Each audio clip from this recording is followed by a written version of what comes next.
travaille avec mon fils. Donc c'est une histoire de famille et j'ai toujours beaucoup d'amitié et d'amour et d'affection pour la petite Laura. Voilà, autrement, David, Jalil, non, je ne le connaissais pas, ça a été une belle rencontre.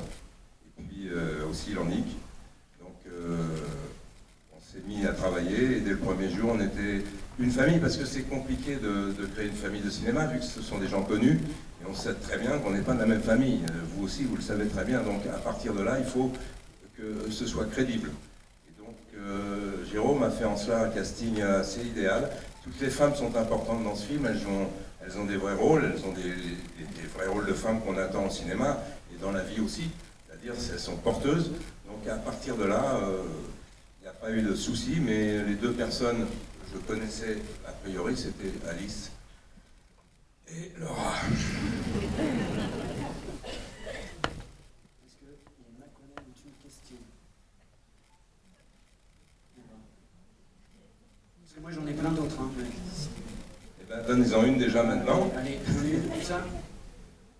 Devant. C'est sympa, hein. Je suis derrière.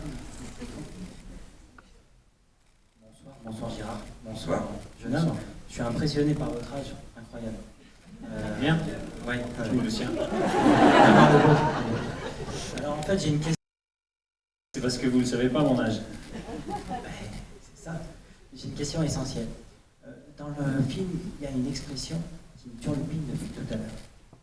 Ça vient d'où ça? Fond de couille. Fond de couille. De la rue. Excellent. Et est-ce qu'un rôle comme ça se prépare alors?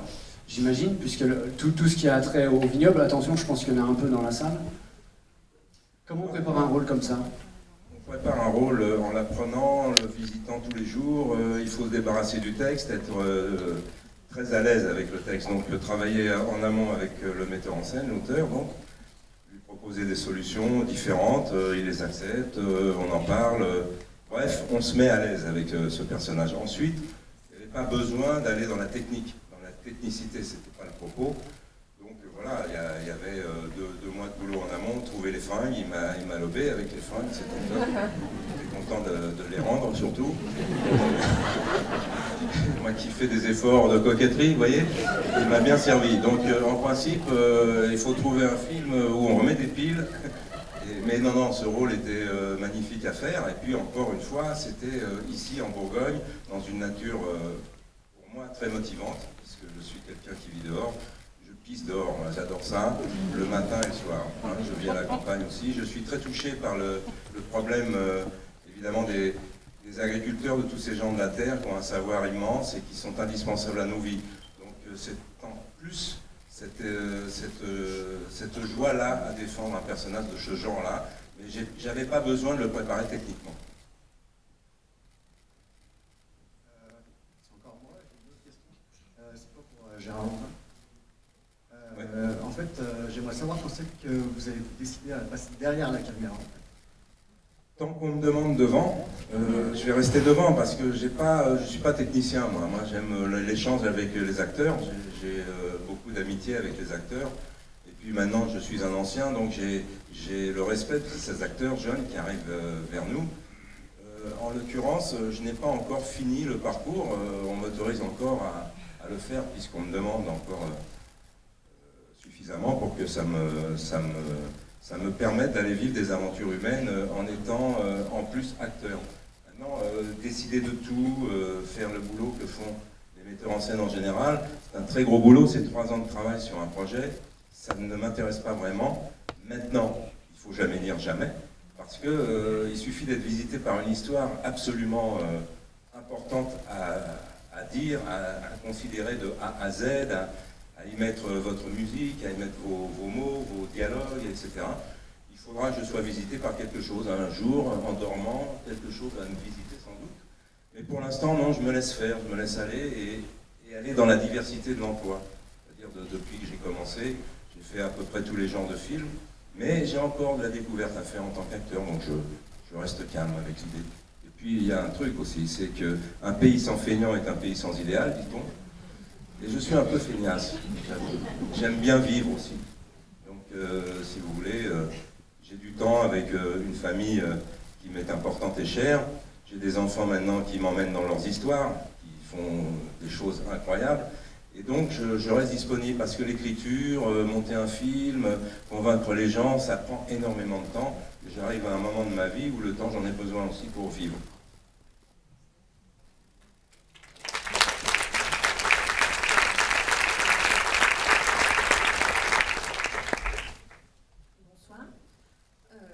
Dites-moi, je vous ai vu dans Bon Rétablissement, je vous vois aujourd'hui dans ce film, vous êtes quand même aussi un peu bougon, et là je vous découvre sur la scène particulièrement sympa, souriant. Comment vous faites? Parce que le film est fini. Non, mais je suis de nature heureuse, moi. Donc, mais par contre, on m'a donné des emplois de bougon, mais en même temps, ça m'a fait manger. Donc, j'aime les bougons. Mais c'est très agréable de jouer des bougons, des mecs un peu caractériels. C'est beaucoup plus amusant que de jouer quelqu'un de calme et de tranquille. Donc voilà, c'est simplement,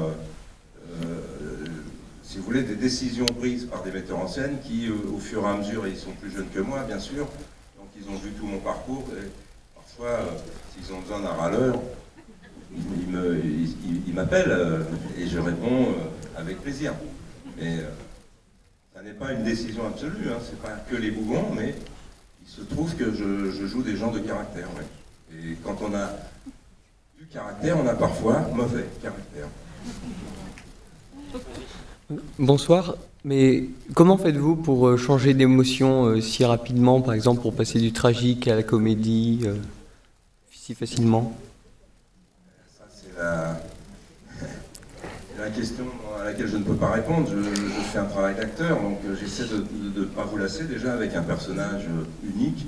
Et puis il faut que je m'amuse aussi, et donc c'est pas des prises de risques, parce que les risques ils sont largement ailleurs dans ce monde un peu barbare.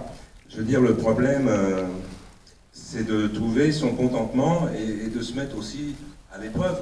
Voilà, donc c'est en cela que chaque fois que je lis un rôle et qui me paraît possible à jouer, je n'irai jamais sur un rôle où je ne suis pas capable d'interpréter. Je n'ai pas besoin de prouver quoi que ce soit. Il faut que ça m'amuse, il faut que ça me distrait aussi. Voilà.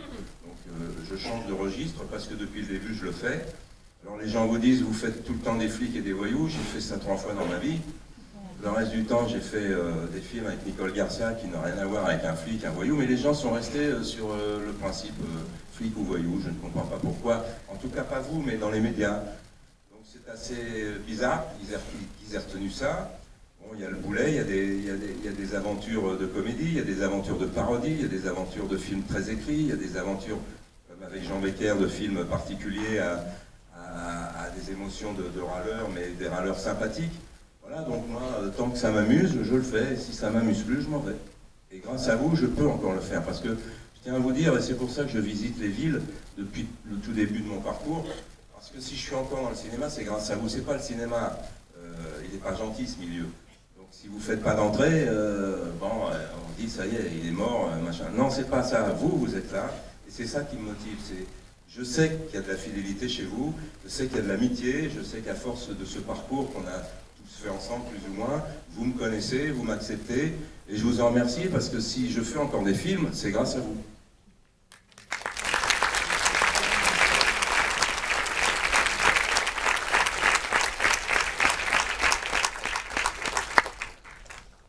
Vous êtes acteur, vous faites du cinéma. Dans le film, vous goûtez beaucoup de vin. Est-ce que c'était des bons vins? Est-ce que vous avez pris de plaisir à les déguster? Et le vin, c'est une histoire. Le Christ a changé l'eau en vin, c'est pas pour rien. Il n'a pas fait l'inverse. Et moi, j'ai pris du plaisir à le suivre là-dessus. C'est-à-dire, j'ai arrêté l'eau pour boire du vin et je suis assez client, si vous voulez. Mais le problème, et ça, c'est l'origine. Moi, je suis du Bordelais. Alors forcément, je connais plus le Bordeaux que le Bourgogne. Mais j'ai appris à découvrir le Bourgogne parce que beaucoup de gens sont venus nous aider sur ce film et nous ont appris des choses. Et c'est très intéressant parce que je sais que il y a 630 à peu près premiers crus ici, que tout ça se fait de façon très rigoureuse, très ancienne dans le Bordelais. fait, c'est pas la même chose. Mais moi, je n'ai pas d'a priori ni sur le Bordeaux, ni sur le Bourgogne, ni sur la Côte du Rhône. Et du moment que c'est bon, je sais qu'une bouteille ouverte sur une table, c'est de l'amitié, c'est de la convivialité, et à chaque fois, ça l'a fait. Là où j'ai été servi, c'est avec Olivier Marchal, dans Le Fils à Jo, par exemple, après les Lyonnais, mais quand on vit avec Olivier Marchal dans la même maison pendant, voilà, vous devenez très, très, très brillant au levage de coude. Chaque fois que je travaille, je contrôle le niveau, vous voyez, mais je bois du vin, parce que sinon on vous file du jus de raisin. Et quand dans une bouteille de Romanée Conti, du jus de raisin, c'est décevant. Alors on n'a pas eu le plaisir de boire ce vin à 66, mais par contre, j'ai toujours eu avec moi un petit gars qui était du coin, je lui disais, amène-moi un bon pinard pour cette scène où je dois essayer de faire penser que le vin rend heureux, ce qui est le cas. Le vin rend heureux, donc j'aime le vin pour ça. Et alors, on parle de vin, on parle de terroir. Ici, en Bourgogne, comment vous avez choisi les lieux où vous avez tourné? On a passé du temps avec mon équipe en amont. On a arpenté les villages, les parcelles. On cherchait vraiment des choses assez précises et particulières. Donc c'est pour ça qu'on est descendu jusque chez vous, pour aller à Pierre-Clos, à Rully, entre autres. Et voilà, on a vraiment passé pas mal de temps en amont. Parce qu'il y a quelque chose, il y a quelques scènes, d'ailleurs tout le monde l'a vu, hein, je pense, qui a été tourné à 10 km d'ici, donc à Mâcon, ils frémissent. Hein. Pourquoi ce château de Pierre-Clos? Parce qu'il n'y a pas l'équivalent en Côte d'Or. Il y a le Clos Rougeot, mais c'est très compliqué de faire croire que c'est un domaine viticole. Le château est beaucoup trop gros. Et ils n'ont pas d'équivalent. On a fait le tour, on a fouillé tous les grands domaines.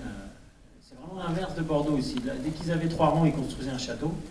Et ici, même s'ils étaient très riches, ils restaient dans des maisons plutôt tristes. Donc, on a eu du mal à trouver des domaines qui, à l'écran, avaient une gueule. Donc on est descendu jusqu'ici. Et Pierre-Clos faisait partie des quelques potentiels. Il y avait le château de Rully aussi, mais on a tranché pour Pierre-Clos.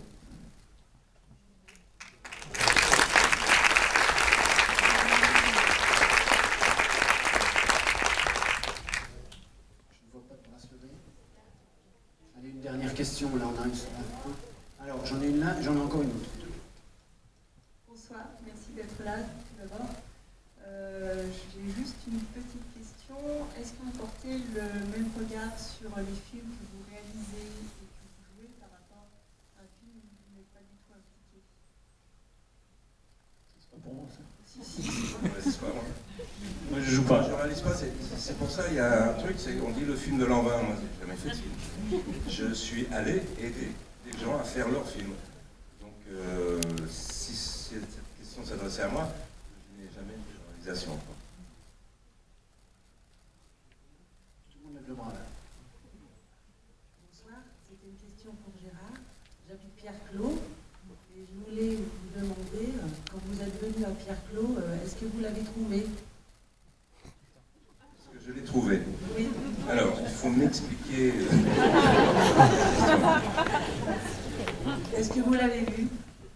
Pour faire le lien avec un autre film. Il va falloir m'expliquer. Vous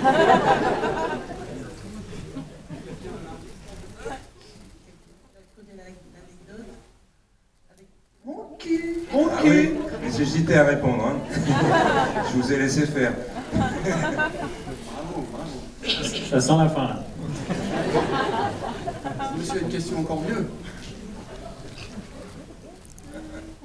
Oui, moi je voulais vous féliciter tout d'abord pour la mise en scène, pour les acteurs et pour les prises de vue, parce que vous nous avez fait passer un moment agréable. J'ai 2 questions à vous poser. La première, je voulais savoir si le titre avait une signification particulière, en dehors d'être celle qui représente en général les premiers crus des bons vins, les vins excellents. Et puis la deuxième, de savoir si l'histoire des 2 familles est une histoire vécue, qui a été remis au goût du jour, mais qui s'est peut-être passé en effet il y a quelques années. Alors, le premier titre c'était À couteau tiré. Non, le premier cru, il y avait deux choix en Bourgogne, il y avait premier cru et grand cru. C'est les deux par rapport à Bordeaux, sur le cru bourgeois. Donc on avait le choix entre deux. On a hésité longtemps, parce qu'on n'était pas sûr qu'un titre qui parle aussi fort du vin était une bonne idée, mais bon, finalement il s'est imposé. Et il y avait plus de musique dans premier cru que dans grand cru. Donc voilà, c'était plus simple, c'était plus facile, ça sonnait mieux. Et l'histoire, elle n'est pas vécue, je ne suis pas de la région, moi, du tout.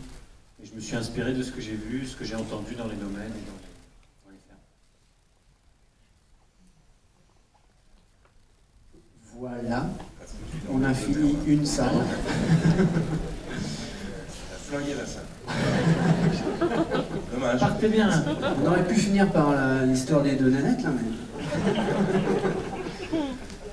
Bah, on vous remercie tous, et on vous remercie tous les deux.